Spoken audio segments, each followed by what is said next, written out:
All right, guys, day 9. So 20 squats, 20 push-ups, 20 sit-ups, 20 burpees.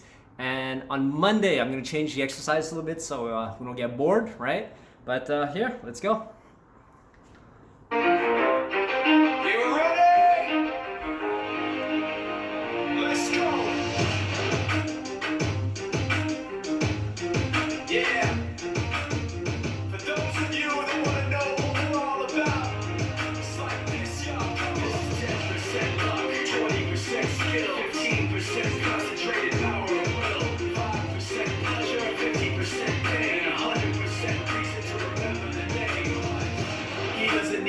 Up in lights, he just wants to be heard. Whether it's the beat of the mic, he feels so unlike everybody else, alone. In spite of the fact that some people still think that they know him, but fuck him, he knows the code. It's not about the salary, it's all about reality and making some noise, making a story, making sure his click stays up. That means when he puts it down, Tox picking it up. Let's go. The hell is he anyway? You never really talks much, never concerned with status, but still even him starstruck. Humble through opportunities given despite the fact that many misjudge him because he makes a living from writing raps. Put it together himself, but a picture connects. Never asking for someone's help, to get some respect. He's only focused on what he wrote. His will is beyond reach, and now it all unfolds. The skill of an artist. This is 20% skill, 80% fear, be 100% clear. This writing is ill. Who would have thought he'd be the one that set the West in flames? And I heard him wreck it with the crystal method, naming the game. Came back, dropped Megadeth, took him to church. I like Bleach, man. How you had the stupidest verse, this dude is the truth. Now everybody giving them guest spots and stocks through the roof. I heard he fucking with S-Dots. 10% luck, 20% skill, 15% concentrated power of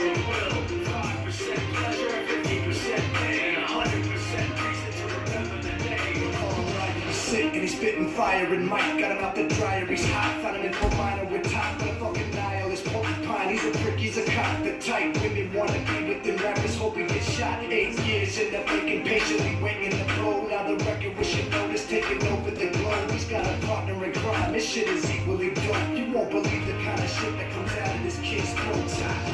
He's not your everyday on the block. He knows how to work with what he's got, making his way to the top. He don't think it's a comment on his name. People keep asking him, was it giving that birth or does it stand for an acronym? No, he's living proof, put the rock in the booth. He'll get you buzzing quicker than a shot of vodka with juice. Him and his crew and all around is one of the best. Dedicated to what they do, but get 100%. Nobody really knows how or why he works so hard. It seems like he's never got time because he writes every note, he writes every line, and I've seen him at work. But not like goes on in his mind. It's like a design is written in his head every time before he even touches the key or speaks in a rhyme. And those motherfuckers he runs with, the kids that he signed, ridiculous, without even trying. How do they do this? It's 10% luck, 20% skill. See you tomorrow.